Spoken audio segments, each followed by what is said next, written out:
L'Afrique a opté pour la pauvreté au lieu de vouloir la richesse, malgré toutes les richesses naturelles qu'elle a en son sein.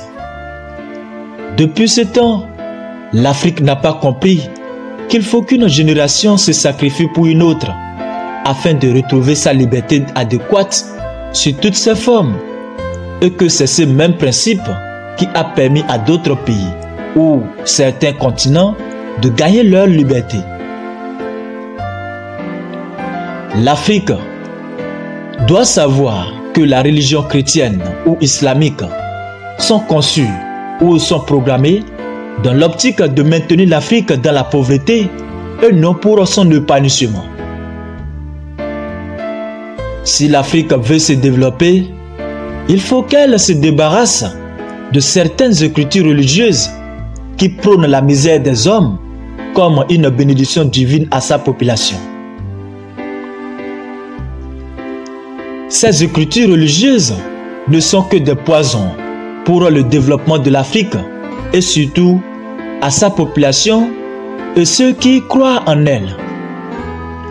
Au rang de ces écritures religieuses responsables du sous-développement de l'Afrique, on y trouve dans Genèse 3, verset 19, où il est écrit « Tu mangeras ton pain à la sueur de ton front » ou en d'autres termes, « Tu gagneras ton pain à la sueur de ton front ». Une phrase mal comprise, suivie d'une mauvaise interprétation par la population africaine et ayant créé toute forme de pauvreté dans ce continent. C'est ici que la mentalité africaine a été piratée et est condamnée à vivre dans la pauvreté ainsi que dans l'ignorance.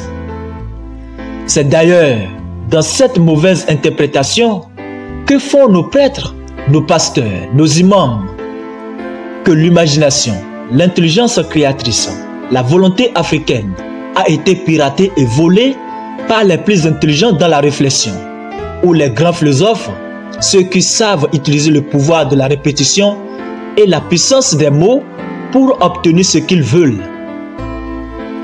Je peux vous confirmer que la Bible et le Coran ne sont rien d'autre que l'histoire des autres. Observez bien la Bible ou le Coran. Lisez bien ces écritures et méditez bien à plusieurs reprises ces paroles. Nous savons tous que Dieu existe. Je sais que la vérité est toujours choquante, mais c'est la réalité en face. C'est pourquoi la plupart des Africains considèrent le travail comme une punition de Dieu et la seule condition de trouver l'argent. Surtout en Afrique, le travail est égal à l'argent. Et il faut être pauvre mentalement pour croire à cette mauvaise interprétation. Raison pour laquelle l'Afrique restera la plus haute société de consommation des autres continents qui font preuve d'imagination, d'une intelligence créatrice et d'une grande puissance qu'ils peuvent l'être. C'est ainsi que la plupart des Africains n'ont plus le temps de réfléchir, mais plutôt ils sont préoccupés par la question du travail est égal à l'argent, sans en rendre compte que la plus grosse richesse vient d'une bonne idée. Dans le livre de Matthieu 5, verset 3, où il est écrit « Heureux vous qui êtes pauvres, car le royaume de Dieu est à vous. Détrompez-vous, aucun pauvre n'ira au ciel si vous voyez la pauvreté comme une condition pour garantir votre place au ciel. » C'est cette phrase qui a tué toute ambition, tout désir de richesse de l'homme noir, qu'il soit matériel ou non. Il est dit également dans Matthieu 19, verset 24, « Il est plus difficile à un riche d'entrer dans le royaume de Dieu qu'à un chameau de passer par le trou d'une aiguille. » C'est ici que la plupart des soi-disant chrétiens ou hommes de Dieu font semblant de n'avoir pas la volonté d'argent. Ils semblent vouloir dire « Je déteste l'argent, je ne veux pas de lui, je n'en ai pas besoin », parce qu'ils considèrent l'argent ou la richesse comme un mal ou un fer diabolique. pour avoir une chose, il faut d'abord aimer cette chose et de la vouloir. C'est-à-dire, si vous n'aimez pas la richesse, l'argent ne vous aime pas aussi. Il faut vouloir une chose avant de se poser la question de comment l'avoir et être prêt à la recevoir. Un petit désir n'apporte que des maigres résultats, de même qu'un petit feu donne peu de chaleur. Pensez-y. Dans Luc 4, versets 18 à 19,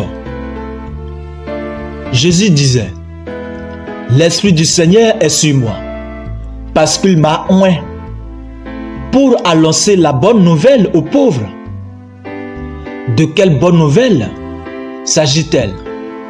Réfléchissons un peu et dites-moi, quelle bonne nouvelle peut-on annoncer à un pauvre si ce n'est que la fin de sa pauvreté ou de lui donner l'argent qu'il réclame? Dites à vos pasteurs, à vos imams, de bien méditer la Bible ou le Coran et non de faire une simple lecture de ces livres religieux et philosophiques afin qu'ils puissent se détacher des mauvaises interprétations qu'ils ont héritées. Ainsi, pour qu'ils ne contaminent pas la jeunesse à venir avec l'esprit de pauvreté ou de la rendre allergique à l'argent.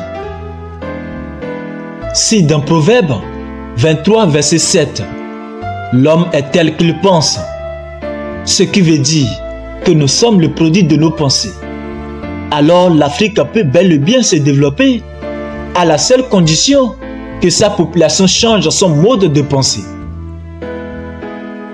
Voici ce que dit le psychologue américain William James. L'homme peut changer sa vie en changeant sa manière de penser.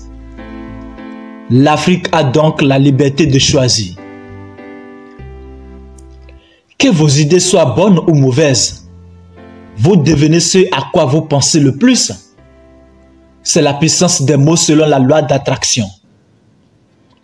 Toujours dans la Bible, il est écrit dans le livre de Matthieu 13, verset 12. On donnera à celui qui a, et il sera dans l'abondance, mais à celui qui n'a pas, on lui ôtera le peu qu'il a. Pensez-y, réfléchissons un peu. Et cette loi est naturelle et elle s'applique à tous, mais surtout aux pauvres. Vous n'avez juste qu'à observer dans votre entourage, dans votre société, autour de vous, pour voir comment cette loi s'applique.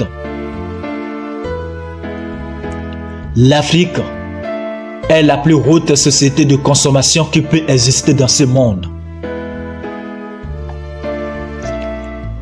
Ne lisez plus simplement la Bible ou le Coran comme des simples livres, mais plutôt méditez leurs paroles pour mieux comprendre l'esprit de chaque écriture. Voici la parole la plus puissante de la Bible. Elle se trouve dans Marc 11, verset 24, qui s'affirme en ces termes. C'est pourquoi je vous dis, tout ce que vous demanderez en priant, croyez que vous l'avez reçu, et vous le verrez s'accomplir. Cette loi s'applique dans tous les domaines, que vous soyez chrétien ou non. Mais nombreux ne savent pas l'utiliser à leur faveur. Et n'oubliez pas que chaque pasteur, homme de Dieu, religieux ou imam, n'interprète les paroles divines que selon leurs croyances, leurs limitations, leur mode de vie, leur aspect physique, émotionnel, leur niveau de connaissance et selon leur vision d'avenir. Détrompez-vous, la pauvreté n'est pas une condition d'entrer au paradis, parce que être pauvre ne garantit pas le ciel. Et d'ailleurs, aucun pauvre n'ira au ciel. Pensez-y.